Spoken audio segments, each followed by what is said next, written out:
जे लोक हर वेळेस काही ना काही विचार करत असतात, म्हणजे ज्यांना ओव्हर थिंकिंगची प्रॉब्लेम आहे, त्यांना मी सांगू इच्छितो की ओव्हर थिंकिंग तुमचं आयुष्य बर्बाद करत आहे. काय तुम्हाला एक सायंटिफिक फॅक्ट माहित आहे की जे लोक नॉर्मल मात्रामध्ये विचार करतात त्यांचा दिमाग चांगल्या पद्धतीने काम करतो, आणि जे लोक जास्त विचार करत असतात त्यांचा IQ दिवसेंदिवस कमी होत जातो. या व्हिडिओला नक्की पूर्ण बघा आणि लास्टला तुम्हीच म्हणाल की किती मोठी मदत केली असेल. भले तुम्ही एक स्टुडंट असाल किंवा जॉब करणारे ॲडल्ट, तुम्हाला नक्कीच ओव्हर थिंकिंगची प्रॉब्लेम असेलच. भलेही या तर तुम्हाला माहीत असो किंवा नाही, कारण आजकालचं जगच जसं आहे की ज्यामध्ये कदाचितच कोणी असा असेल जो पीसमध्ये आहे. तुम्ही काही ना काही विचार करतच राहत्या, राईट. एका गोष्टीबद्दल विचार करायला तोपर्यंत दुसऱ्या साईडने नवीन गोष्ट येते आणि ती गोष्टी तुम्हाला सतवत राहते. मनातल्या मनात तुम्हाला खूप त्रास होत असतो, खूप त्रास. जर तुम्ही एक विद्यार्थी असाल तर तुम्हाला अभ्यासाचं टेन्शन असेल, जर तुम्ही एक जॉब करणारे असाल तर तुम्हाला जॉबचं टेन्शन असेल, आणि या सगळ्या गोष्टींमुळेच हमेशा तुमच्या दिमागामध्ये काही ना काही चालतच राहत असेल. सायन्सच्या हिसाबानं ओव्हर थिंकिंग खरं तर तुम्हाला कमजोर बनवत आहे, तुमच्या आयुष्याला बर्बाद करत आहे. स्टॅनफोर्डच्या काही स्टडीमध्ये तर हे पण माहिती झालं आहे, ते पण on a scientific basis. Over thinking तुमच्या दिमागाच्या रचनात्मक शक्तीला कमी करत असतं आणि दिमागाच्या ग्रोथला स्लो करतं. जास्त विचार करणं तुमच्या न्यूरॉन्सची इफिशियन्सी आणि ताकद कमी करून टाकतं. या सगळ्या ओव्हर थिंकिंगच्या प्रॉब्लेमचा सोल्युशन ऐका. एक गोष्ट जी तुमचं आयुष्य पूर्णपणे बदलून टाकेल. तुम्ही एक अजीब पण सत्य गोष्ट ऐकणार आहात. एक गोष्ट तुमच्या माइंडसेटला बदलून टाकेल. हॅरी हुडी नावाचा एक जादूगर होता. तो असा दावा करत होता की जर त्याला एका जेलमध्ये टाकून लॉक केलं तर तो फक्त एका तासाच्या मध्येच त्या जेलच्या दरवाजाच्या लॉकला खोलून बाहेर निघून दाखवेल. हुडीनीला काही छोट्या मोठ्या जेलवाल्यांना पण बोलवलं होतं, आणि प्रत्येक वेळेस तो आश्चर्यजनक पद्धतीने तो त्या जेलमधून बाहेर निघून जात होता, ते पण बिना कोणत्या चाबीच्या सहाऱ्यानं. पण तो कसा करत होता हे तर कोणाला पण माहिती नव्हतं. पण लोकांनी हे नोटीस केलं होतं की तो आपल्या बेल्टच्या खाली एका लांब आणि फ्लेक्झिबल स्टीलच्या वायरला ठेवत होता, आणि कदाचित तो त्याचा वापर करून लॉकमध्ये टाकून आपल्या जादूच्या मदतीने तो कुठल्याही प्रकारचा लॉक खोलत होता. पण कोणता पण व्यक्ती एका स्टीलच्या वायरच्या मदतीने सगळेचे सगळे लॉक तर ओपन करू शकत नाही ना. एक खुल्लं ठीक आहे, पण हुडीनीला जितक्या पण जेलमध्ये बंद केलं होतं सगळ्या जेलला तो सक्सेसफुली फक्त एका वायरनेच खोलून दाखवत होता, आणि आपल्या या कलेमुळेच तो हळूहळू फेमस पण होऊ लागला. तेव्हा एका खूप मोठ्या जेलमध्ये लोकांनी हुडीनीच्या बद्दल ऐकलं होतं की कसं त्याला कोणत्या पण जेलमध्ये टाकलं की तो कसा वापस येतो, ते पण एका तासातच. तर त्या जेलमधल्या एका व्यक्तींनी म्हटलं की मी त्याला या जगातल्या भयंकर जेलचा अनुभव करून घालेल, एक असं जेलचा दरवाजा ज्याला कोणीच ओपन करू शकणार नाही. त्या लोकांनी हुडीनीला चॅलेंज केलं की ये आणि एका तासामध्ये आमच्या जेलमधून बाहेर निघून दाखव. एक दिवस फिक्स केलं गेलं आणि हुडीनीने पण या चॅलेंजला ऍक्सेप्ट केलं. सगळ्यासमोर या चॅलेंजला सुरू करण्यात आलं. हुडीनी आला आणि सगळ्यांनी त्याचं टाळ्या वाजून स्वागत केलं, आणि तो पण खूप कॉन्फिडन्सच्या सोबतच जेलमध्ये जात होता. तेव्हा जात असताना तेथीलच एका गार्डने हुडीनीला बोलावलं आणि हळूच त्याला सांगितलं की हे या देशातील स्ट्रॉंग आणि सगळ्यात जास्त ॲडव्हान्स लेवलचा दरवाजा आहे. ही गोष्ट ऐकून हुडीनीचा कॉन्फिडन्स थोडा कमी झाला, पण तरी पण त्याला असं वाटलं की तो या आपण जेलच्या दरवाजाला खोलून दाखवेल. आपल्या मॅजिक ट्रिकने दरवाजाला लॉक करून टाकण्यात आलं. मग आता हुडीनीची पारी आली आपल्या जादूला दाखवण्याची. तो आपल्या बेल्ट पासली स्टीलची वायर काढतो. जसं की मी तुम्हाला आधीच सांगितलं होतं की ते वायर्स अशी गोष्ट होती की जिच्या मदतीने तो प्रत्येक दरवाजा खोलत होता. एवढंच की तो त्या वायरला लपवून ठेवत होता. हुडीनी आपल्या वायरच्या मदतीने त्या लॉकला खोलण्याचा प्रयत्न करू लागला. आधी हुडीनीने हजारो लॉकला अनलॉक केलं होतं, त्यामुळे लोकांना पण विश्वास होता की या पण वेळेस एका तासातच हुडीनी आरामाने या लॉकला अनलॉक करून टाकेल. पण हुडीनीच्या कानामध्ये ते गोष्ट केली होती की या दरवाजाला या देशातलं सगळ्यात मजबूत लॉक लावलेले आहे. तरी पण हुडीनी मॅजिक यूज करत होता. पण 30 मिनिटाच्या नंतर हुडीनीच्या चेहऱ्यावर जे कॉन्फिडन्स तो येत होता जेलमध्ये, ते कॉन्फिडन्स आता हळूहळू गायब होत चाललं होतं. 1 तासानंतर हुडीनी घामाघूम झाला, पण तरी पण तो लॉक खोलण्याचा अजून पण प्रयत्न करू लागला होता.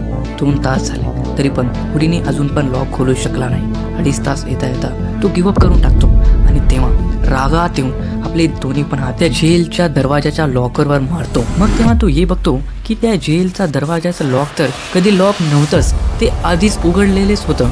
तर आधीच उघडलेल्या लॉकला तर कसं कोणी उघडू शकते. तो ना त्या दरवाजाच्या मेकॅनिझम मध्ये कन्फ्यूज झालेला होता, आणि दुसरीकडे त्या गार्डनं पण त्याला म्हटलं होतं की हे लॉक या देशातील एकदम ॲडव्हान्स लेवलचा लॉक आहे. त्याच्यामुळे तो अशा गोष्टींमध्येच फसून गेलेला होता जे खरं नाहीच. ते दरवाजा कधी लॉक नव्हतंच, खरं तर ते या देशातलं एकदम मजबूत लॉक होतं. नाही नाही नाही नाही ते दरवाजा लॉक होतं, पूर्णपणे लॉक होतं. पण कुठे माहिती आहे? हुडीनीच्या दिमागामध्ये. एक चॅलेंज स्टार्ट होण्याच्या आधी ते गार्ड हुडीनीला म्हटला होता ना की हे लॉक या देशातलं एकदम ॲडव्हान्स लेवलचा लॉक आहे. हे सगळ्या गोष्टी हुडीनीच्या दिमागामध्ये बसून गेल्या होत्या, आणि यालाच घेऊन तो ओव्हर थिंकिंग करत बसला होता. अशा गोष्टीला घेऊन जे नाहीतच. एका सायंटिफिक रिसर्चच्या अनुसार एका व्यक्तीला एका दिवसात 70,000 वेगवेगळे विचार येत असतात, पण त्यामधील 95% विचार तर काही कामाचेच नसतात. तुम्ही पण तुमच्या आयुष्यात ओव्हर थिंकिंग अशाच गोष्टीबद्दल करत्या जे खरं तर तुमच्यासाठी प्रॉब्लेम नाहीच आणि होडीनिवानी तुम्ही पण तुमच्या गोलवर फोकस नाही करू शकत आणि त्या गाढ पाणीच तुम्हाला कोणी पण येऊन काही पण बोलून निघून जातं. मग तुम्ही ओव्हर थिंकिंग करून तुमच्या आयुष्याला बर्बाद करत असत्या.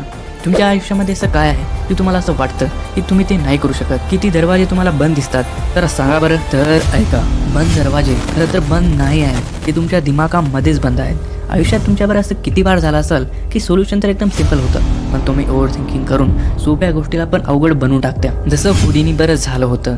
जर त्यानं स्टार्ट करण्याच्या आधीच बघला असता की दरवाजाचं लॉक तर आधीच उघडलेले आहे तर कदाचित त्या दिवशी त्याची बेइज्जती झाली नसती. जब आपके अंदर कोई दुश्मन नहीं रहता तो बाहर वाला दुश्मन आपका बाल भी बाका नहीं कर सकेगा. जे शत्रू आहे, जे शंका आहेत ते तुमच्या मधीच आहेत. मधी जर डाऊट नसेल तर बाहेरच्या जगातले लोक तर तुमचं काहीच करून घेऊ शकत नाहीत. दिमाग तुमच्यासाठी जेवढा फायदेमंद आहे, सोबतच जेवढा तो तुमचा मित्र असेल, आयुष्यभर तेवढीच त्याची दुसरी साईड तुम्हाला हमेशा खोटं बोलेल. तू हे नाही करू शकणार, तू याच्या लायकीचा बनलेला नाहीस, तू हे काम करू शकणार नाहीस, ब्ला ब्ला ब्ला ब्ला. काय करायचं आहे? स्वतःमध्ये विश्वास ठेवायचा आहे आणि जास्त विचार करायचा नाही आणि आपलं काम करत राहायचं. कारण हुडीनीने आपल्याला हे दाखवलं आहे की लॉक तर सगळे बंद आपल्या दिमागामध्येच आहेत. खरं तर या जगामध्ये कसल्या बी प्रकारचे लॉक नाहीतच. तुम्ही काही पण करू शकता. जर तुम्हाला असं वाटत असेल की मी हे काम करू शकतो आणि दुसरं काम करू शकत नाही तर ही चुकीची गोष्ट, ही अडथळा तर तुमच्या दिमागामध्येच आहे. हे एक कोट आहे, थिंक लेस लिव्ह बेटर, थिंक लेस लिव्ह मोर. तुम्हाला यालाच फॉलो केलं पाहिजे. ते जर तुम्हाला एका चांगल्या लाईफला एन्जॉय करायचं असेल तर तुम्हाला डे ड्रीमिंग करायची गरज आहे. तेव्हा तुमच्या दिमागाची इफिशियन्सी वाढेल. विचार करा, पण चांगल्या गोष्टीबद्दल विचार करा. दिवसभरात अशा गोष्टीबद्दल विचार करा ज्या गोष्टी तुमच्या आयुष्याला पॉझिटिव्ह इफेक्ट घालेल. चांगल्या गोष्टी कधी पण ओव्हर थिंकिंग नाही बनू शकत. पॉझिटिव्ह थिंकिंग तुमच्या ओव्हर थिंकिंगला खत्म करून टाकेल. पहिली गोष्ट तर सकारात्मक विचाराला कधी ओव्हर थिंकिंग म्हणू शकणार. पॉझिटिव्ह थिंकिंगची ओव्हर थिंकिंग करा, म्हणजे सकारात्मक गोष्टीबद्दल जास्त विचार करा. ती यामुळे कारण तुमचं हेडेक होण्याच्या ऐवजी तुम्हाला जास्त ऊर्जा भेटेल. जे लोक सकारात्मक विचार करतात ना, त्यांच्या चारही दिशेने एक पॉझिटिव्ह ऑरा असतो. या ऑराबद्दल आपण एका नवीन व्हिडिओमध्ये जाणून घेऊ. एक व्यक्ती ज्याला तुम्ही कधी बघितलं पण नाही, त्याला तुम्ही ओळखत पण नाही, तरी पण तो व्यक्ती तुम्हाला खूप डॅशिंग आणि अट्रॅक्टिव्ह वाटतो. ते यामुळे कारण त्याच्या चारी दिशेने एक पॉझिटिव्ह ऑरा असते. तुम्ही एक गोष्ट नोटीस केलाच असेल की जास्त विचार करणं तुमच्यासाठी प्रॉब्लेम तेव्हा बनते जेव्हा वाईट विचार म्हणजेच निगेटिव्ह विचार तुमच्या दिमागात येतात.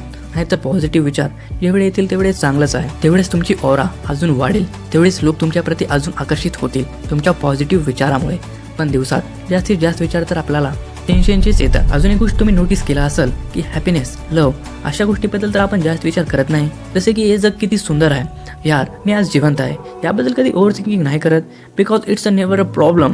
चांगली गोष्टी कधी प्रॉब्लेम होऊ शकतात का? ओव्हर थिंकिंगचं दुसरं मूळ कारण म्हणजे खरं तर तुमची आयडेंटिटी असते, ते पण तुमची इगो. तुम्ही तुमच्या लहानपणाची फोटो अल्बम बघा आणि खास करून तुमच्या चेहऱ्याकडे बघा. तुमचा चेहरा हसालेले दिसेल किंवा तुम्ही खेळण्यामध्येच मग्न आहात असं दिसेल. कम्पेअर करा की लहानपणी तुम्ही कसे होतात आणि आता कसे झाला. तुम्हाला हे कळेल की तुम्ही जेवढे लहान होतात तेवढंच कमी विचार करत होत्या आणि जेवढं कमी विचार करत होत्या तेवढंच तुम्ही खुश आणि हॅपी राहत होत्या. तर फॅक्ट हे आहे की विचार करणं गरजेचं आहे, ते पण मर्यादित. बिना विचार करण्यात ते तर काम पण होऊ शकणार. बिना विचार करण्यात ते तुमची लाईफ बेकार आहे. तुमची लाईफ कशी चालली हे एक्झामिन करणं गरजेचं आहे, नो डाऊट. पण एवढं पण विचार करायचं नाही की तुम्ही आउट ऑफ बॅलन्स होऊन जावा. तुमच्या दिमागाला बॅलन्स ठेवणं पण खूप गरजेचं आहे. तर आपण इगो बद्दल बोलायला होत्या, तर स्वतःवर घमंड कधीच करू नका, कारण हे पुढे जाऊन ओव्हर थिंकिंगचा रूप घेतो. जेवढं कमी घमंड आणि जेवढं जास्त हसमुख राहाल तुम्ही तेवढेच लोक तुमच्या प्रती आकर्षित होतील. या गोष्टीला हमेशा ध्यानात ठेवा. कंडिशन बरोबर होण्याची वाट बघू नका, आधी स्वतःला बरोबर करा. टिपिकली लोकांचा असं माइंडसेट असतो की आयुष्य जेव्हा सगळं बरोबर होईल, जेव्हा मी सेट होऊन जाईल, चांगली नोकरी भेटेल तेव्हा जाऊन मी ऑटोमॅटिकलीच बरोबर होऊन जाईल. पण खरं तर असं आहे की हे सगळं उलट आहे. आधी तुम्हाला स्वतःला बरोबर करावं लागेल, तेव्हाच कुठेतरी जाऊन तुमच्या आयुष्यातील गोष्टी बरोबर होतील. जेव्हा तुम्ही तुमच्या स्वतःला इम्प्रूव्ह करता, तुमच्या स्वतःवर काम करता, तेव्हा तुमचं आयुष्य ऑटोमॅटिकली चांगलं होऊ लागते. विचार करायचा असेल तर चांगल्या गोष्टीबद्दल विचार करा आणि त्याच्यावर काम करा. तुम्ही ओव्हर थिंकिंग याच्यामुळे करायला कारण तुम्ही परफेक्ट बनणारच दुनियाभरच्या गोष्टीवर कंट्रोल करायचा प्रयत्न करत आहात. आधी तुम्ही स्वतःला परफेक्ट बनवा, स्वतःवर काम करा, स्वतःला ऑसम बनवा. मग बघा या जगातले सगळे गोष्टी ऑसमच बनतील. प्रेझेंट लाईफला जगायला शिका. कधी कधी असं वाटतं ना की यार वो बचपन ही कितना अच्छा था, वो स्कूल लाईफ ही कितनी अच्छी थी, काश वो गोल्डन डेज वापस आ जाए. बघा तुम्ही आता किती पण काही पण केलं तर ते गोल्डन डेज आता वापस येणारे नाहीत. आता ते चांगले दिवस होते किंवा वाईट, हे तर तुम्हालाच माहित. तुमच्या पास्टला म्हणजेच भूतकाळाला विसरायची गरज आहे. तुम्ही जे पण चुका भूतकाळामध्ये केल्या होत्या त्याबद्दल जर विचार करत बसल्या, त्याबद्दल जर ओव्हर थिंकिंग करत बसल्या, तर तुम्ही समोर कधी जाऊ शकणार नाही. कधी जाऊ शकणार नाही. हे लिहून घ्या माझ्याकडून. जर तुम्ही पास्टमध्ये जर खूप मोठी चूक केल्या होत्या तर त्या चुकीला ऍक्सेप्ट करा, स्वीकार करा आणि मनामध्ये म्हणा की मी आता बदललेला आहे. Think change man, people change. Focus on one thing. आयुष्यामध्ये सगळ्यात जास्त प्रॉब्लेम तेव्हा होते जेव्हा तुम्ही हजारो गोष्टीला एक साथ मॅनेज करायला सुरू करते. आयुष्यात जे पण करायचं आहे तर ते एकच करा. एका गोष्टीमध्ये स्पेशलाइज व्हा. पूर्ण एनर्जी त्याच्यामध्येच लावा. असं नाही की 2 दिवस हे केल्या आणि 2 दिवस ते. याच्यामुळे ना सगळ्या गोष्टी मिक्सअप होऊ लागतात आणि या सगळ्या गोष्टींमुळेच तुम्ही ओव्हर थिंकिंग करू लागल्या आणि हेच ओव्हर थिंकिंग वाढत जाते. तुम्हाला हे व्हिडिओ कसं वाटलं नक्कीच खाली कमेंट करून सांगा आणि आपल्या चॅनलला पण नक्की सबस्क्राईब करा. तर भेटूया मग पुढच्या व्हिडिओमध्ये. Thank you so much for watching this video.